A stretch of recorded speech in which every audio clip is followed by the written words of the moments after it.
Meow, my friends. It seems President-elect Donald Trump is gearing up to make America's wallets weep again. In a move that's about as subtle as a cat in a room full of rocking chairs, Trump has announced plans to slap a whopping 25% tariff on all imports from Mexico and Canada and an extra 10% on Chinese goods. Because apparently, the best way to solve complex international issues is by making your grocery bill look like a telephone number. Trump claims these tariffs are necessary to combat illegal immigration and drug trafficking, particularly fentanyl.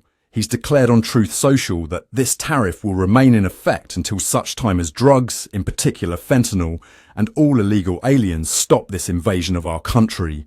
It's like he's putting entire nations in the naughty corner until they promise to behave. But here's the kicker, my friends. While Trump's shouting invasion from the rooftops, US Border Patrol statistics show arrests at the Mexico border have plummeted to a 4-year low. In October, they nabbed just 56,530 people. That's less than a third of last year's figures.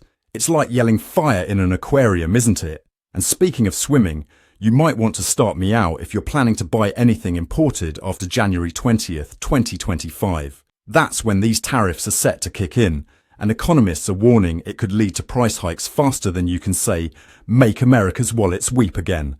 We're talking about potentially adding $3.57 to your weekly shopping bill. That's over 185 smackers a year. Time to start that ramen noodle stockpile, eh? But wait, there's more. Trump's tariff tornado threatens to upend the USMCA. You know, that greatest trade deal ever he championed during his first term. For those of you who've been living under a rock, or perhaps a particularly comfy cardboard box, USMCA stands for United States-Mexico-Canada Agreement. It's the sequel to NAFTA that Trump negotiated to ensure tariff-free trade among the three amigos of North America. Meow, he's taking a wrecking ball to his own legacy faster than you can say art of the deal. It's like watching a cat bury its own dinner. Canadian Prime Minister Justin Trudeau has already had a chat with Trump, probably practicing his best A in preparation for some tough negotiations. I can just imagine Trudeau saying, "Look here, old chap, this isn't cricket." Meanwhile, Mexico's been quieter than a mouse in a room full of cats. But don't be fooled, my friends. They're probably sharpening their economic claws as we speak. Meow, let's not forget about China. Trump's slapping them with an extra 10% tariff, because apparently the ongoing trade war wasn't spicy enough. It's like adding ghost peppers to an already fiery dish.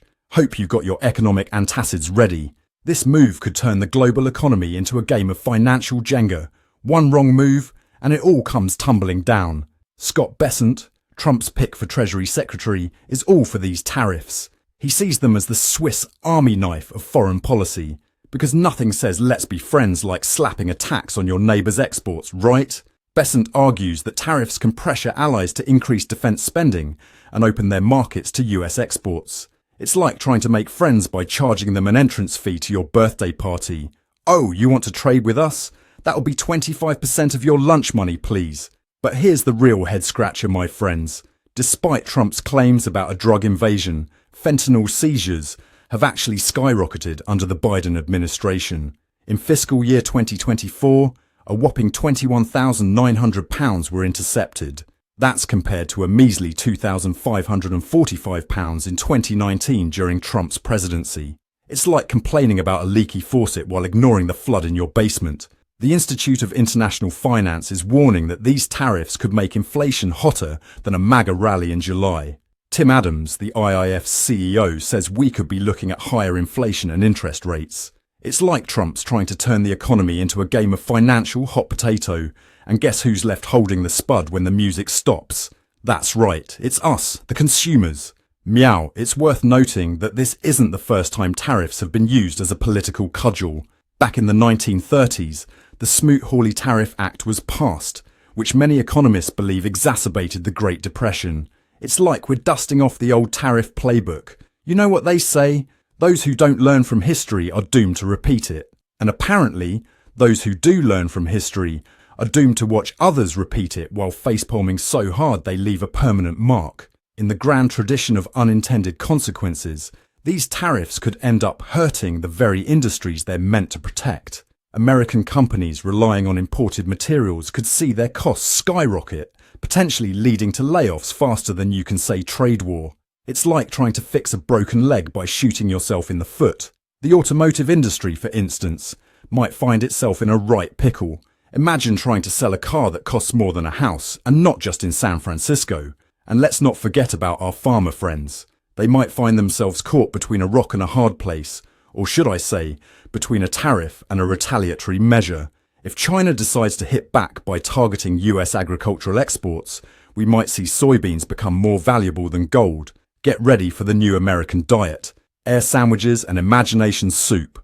Speaking of retaliation, let's speculate wildly about how our trading partners might respond. Canada could slap tariffs on maple syrup exports, leading to a pancake crisis of epic proportions. Mexico might target avocados, causing millennials nationwide to rethink their entire lifestyle. And China? Well, they might just decide to hold the world's largest garage sale of US Treasury bonds. It's an economic catfight that's sure to leave some scratch marks.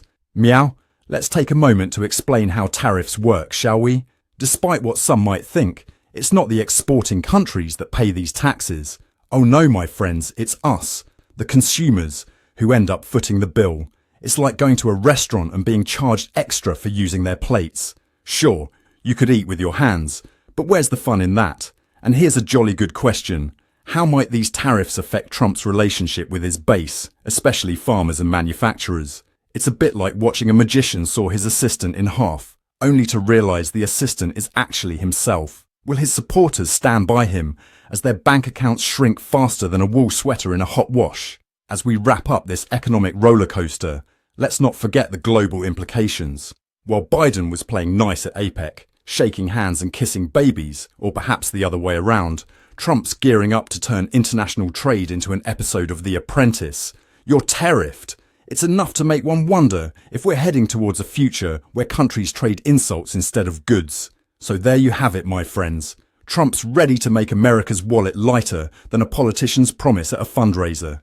If you're as confused by these tariff shenanigans as a vegan at a barbecue, hit that subscribe button. We'll keep you updated on whether your next avocado toast will cost more than your mortgage. Remember, in the grand economic circus that's about to unfold, we're not just the audience. We're the ones walking the tightrope.